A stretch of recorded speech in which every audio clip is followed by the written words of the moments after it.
Feliz Navidad, amigos, and welcome to another episode of Better Hog.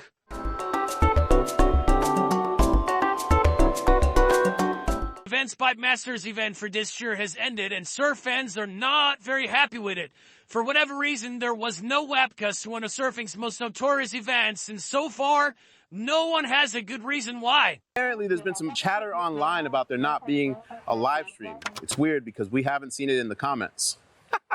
Fans didn't seem to care much about it, and luckily there were a couple options to watch this, such as the Black Bear Surf Club's live stream or Native Florence's, but even much smaller comps all over the world have webcasts, so why not the Pipe Masters? Is it that fans doesn't care much? Is it some sort of publicity stunt we're yet to understand, or a sign of how bad the surfing industry is nowadays? Who knows? Earlier rounds didn't find the best conditions, but finals day was epic, and the winners were Aaron Brooks and Native Florence. Congrats to both of them, and let's hope for a decent Pipe Master stream in the future. Second piece of news for this week is that Nazare is back on the spotlight for the wrong reasons. Not even a month after the Nick Von Roop versus Gabriel crash, another Coast Claw has sparked debate at the Portuguese big wave spot. Many big wave surfers have expressed their concern about the lack of rules at Nazare and that this needs to be regulated soon. Yeah, man, Portuguese authorities love to promote Nazare with every chance they can, but are they going to step up and enforce a couple of rules here before it's too late? It's one thing to have crazy crowds in a place like Malibu or any beginner break in Sri Lanka, for example, and that sucks already. Imagine that in Nazare or any other big wave spot. The risk is far more serious. That's when localism comes up. I know localism is a very controversial topic in the world of surfing, and I hate toxic localism as much as any other person. Locals only, you fucking grommet.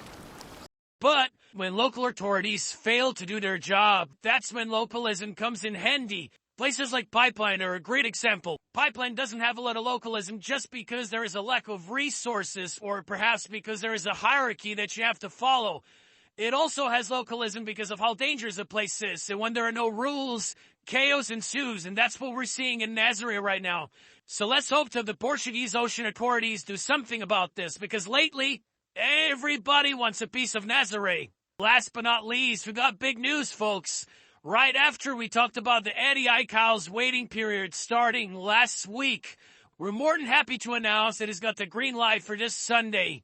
Quick correction though, last episode we've mentioned that we're praying for the Eddie to happen twice in a row. Well, technically, the last Eddie rain in January 2023, which is last year, but that was actually 2 winters ago, so we would like to apologize for the mistake. As we said before, the Eddie is a very special event and only runs in specific conditions.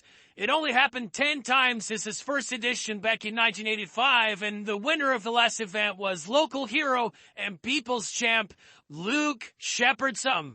That's the thing I love about this guy. Not only he's a hero for working as a lifeguard in Waimea, but he won it last time by attending the contest during his lunch break, man. Imagine the amount of hours Luke has either surfing or washing this break. You're absolutely right, man. I cannot imagine an either. Now, let's talk about the forecasts. We got a promising swell ruling game with wave faces projected to be between 30 and 40 feet all day. Winds, a little tricky, but it looks like they'll be offshore in the morning, shifting to light onshore in the afternoon. Overnight buoy readings will be closely monitored to confirm conditions, and competitors are making their way to Waimea as we're recording this episode. Meanwhile, surf fans, make yourselves comfortable, grab yourselves a 6-pack of beer, and get ready, because Christmas is probably coming a bit earlier this year. You're absolutely right, my friend. Waves are bad at my home break, so I'm gonna get my fridge ready, get my friends together, and let's hope the contest runs. Thank you everyone for watching, and happy holidays from Batterhawk.